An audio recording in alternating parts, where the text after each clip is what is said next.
পনির কাটা হয়ে গেল, আমি এখন সুন্দর করে পনিরটাকে ভেজে নেব। পনির ভাজা হয়ে গেল, আমি এখন নামিয়ে নেব। এখন কড়াইয়ে তেল দিয়ে দেবো। আমি এখন ফোড়ন দেবো জিরা, শুকনো লঙ্কা, তেজপাতা।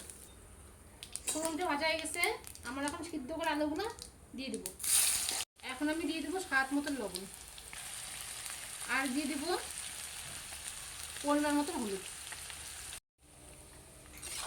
আলুটা ভাজা হয়ে গেছে, আমি এখন এর উপরে দিয়ে দিব জিরা বাটা, আদা বাটা, শুকনো লঙ্কা বাটা, সঙ্গে দিয়ে দেবো 2টো টমেটো।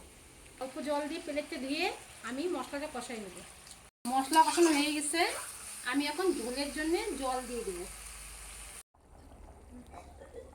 ঝোলটা 2-3টা বলক এসে বললো, আমি এখন পনির দিয়ে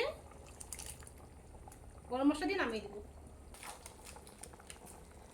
পনির দিয়েও আমি 2-3টা বলক উঠিয়ে আমি এখন গরম মশলা দিয়ে নামিয়ে দেবো।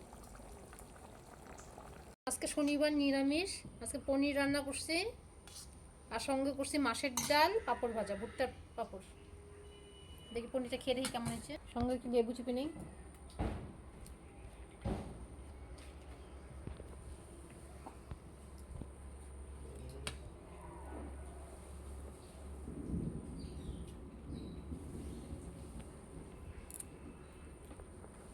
হাতে বানানোর পনিরটা খাইতে খুব দারুণ হয়েছে।